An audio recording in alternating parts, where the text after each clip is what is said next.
What if your brokenness isn't the end of your story, but the beginning of something beautiful? Let me take you into the journey of a man named Daniel. He thought his life was over, but one ordinary afternoon, in the back of a quiet village, he walked into a little pottery shop, and what he saw there changed the way he understood God forever. Daniel had always been a dreamer. When he was younger, he believed he would do something great with his life. But as the years passed, those dreams began to fade. He had lost his job at the factory. His marriage was hanging by a thread. His children hardly spoke to him. And his faith, the faith he once carried so boldly, felt distant, like an echo from another lifetime. Every night Daniel lay in bed staring at the ceiling, asking questions he didn't dare say out loud. God, are you still there? Did you forget me? Why does everything I touch fall apart? He had prayed for miracles.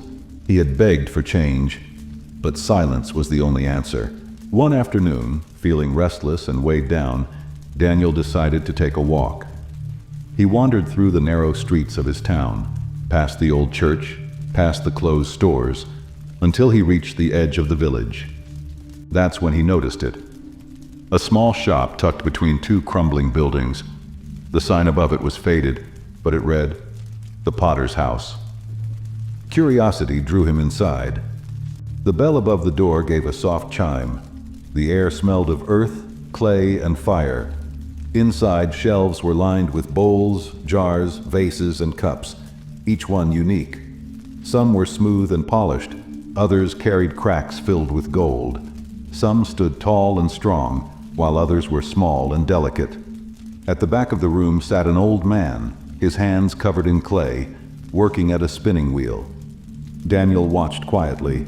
The clay on the wheel wobbled, misshapen and messy, but the potter never rushed. With gentle pressure, he shaped, pressed, and lifted the clay until slowly it began to look like a vessel. The old man looked up, smiling warmly. "Come in, son. Don't just stand at the door." Daniel stepped closer. "I've never seen this before," he admitted. "How do you take a lump of mud and turn it into something beautiful?" The potter chuckled. "Well, that's the work of the hands and the patience of the heart." The potter patted the stool beside him. "Sit. Let me show you something." Daniel sat, and the old man lifted another lump of clay. "See this?" the potter said. "It's just clay. Ordinary. Nothing special." He pressed it onto the wheel and began to shape it. But in the right hands, it becomes more. Clay doesn't decide what it will be. It doesn't fight the wheel. It just surrenders. Daniel frowned. "And if the clay resists?" The potter smiled gently. "Then it breaks, and I start again. But no matter how many times it breaks, I never throw it away, because I know what it can become." Those words sank deep into Daniel's heart. Never thrown away. Could that be true of him too? The potter's hands pressed firmly on the clay. Daniel winced as if he could feel the pressure himself. "Why do you press so hard?" he asked. "Because without pressure, the clay won't rise," the potter explained. "It stays flat, shapeless. Pressure forms strength." Daniel thought about his own life, the job loss, the broken marriage, the silence of God. Could all this pressure have a purpose? The potter seemed to read his thoughts. Sometimes the hands of God feel heavy, but that weight isn't meant to crush you. It's meant to shape you. Daniel lowered his eyes. "I don't know if I can take much more." The potter paused, lifting his clay-stained hands. "Ah, but the clay doesn't see the finished work. Only the potter does. You are still on the wheel, my friend." Daniel watched as the potter placed a finished vessel into a fiery kiln. The heat roared. He stepped back, worried. "Why fire?" Daniel asked. "Haven't you already shaped it?" The potter nodded. "Yes, but without the fire, it won't hold. It'll crumble with the first drop of water. The fire makes it strong enough to carry what it was created for." Daniel swallowed hard. His life felt like fire right now. Lonely nights, endless bills, broken dreams. He whispered, almost to himself, "So, The fire isn't punishment, it's preparation. The potter smiled. Exactly. The fire is never wasted.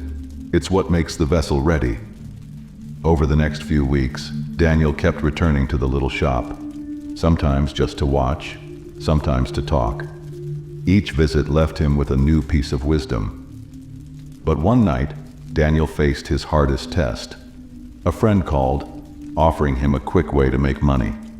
It wasn't honest, it wasn't right, but it was tempting. Daniel almost said yes. He almost grabbed at the shortcut. But then he remembered the potter's words. The clay doesn't choose its own shape, it trusts the hands that hold it. With a shaky breath, Daniel said no, and though his pockets stayed empty, his heart felt strangely full. Months passed. Daniel found steady work again.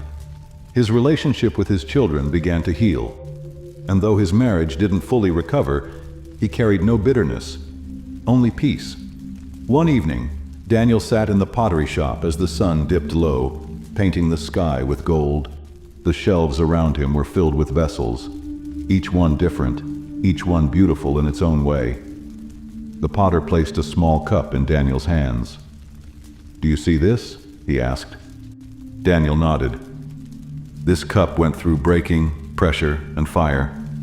But now, it carries water. It serves its purpose. Tears welled in Daniel's eyes. "So do we, son," the potter whispered. "So do we." Daniel walked home that night with a new peace. The streets were quiet, the lamps glowing softly against the cool evening air. For the first time in years, he felt seen. He slowed his steps, almost afraid to break the stillness that had settled in his heart. Everything looked different, though nothing around him had changed. It was as if God had peeled back the heavy fog he had carried for so long, and Daniel could finally breathe again. He whispered to himself, almost testing the words, "I'm not forgotten, I'm not abandoned." He whispered to himself, almost testing the words, "I'm not forgotten, I'm not abandoned." Those words sank deep. They didn't erase his past, but they rewrote the way he saw it. He realized his life wasn't wasted clay. Every crack, every scar, every moment of pressure had been part of something greater. He remembered the years of hardship, the nights of unanswered questions, the crushing silence of heaven. And yet, through it all, something steady had been at work. The hands of a potter, pressing, shaping, molding. Friend, maybe you feel like Daniel tonight. Shaken, broken, pressed down by trials you don't understand. But hear this, you are still in the potter's hands. He hasn't abandoned you, he hasn't thrown you away.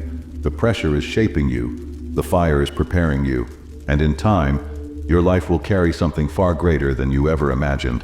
So don't give up, stay on the wheel, trust the hands that hold you. If you believe God is still shaping your story, type Amen in the comments.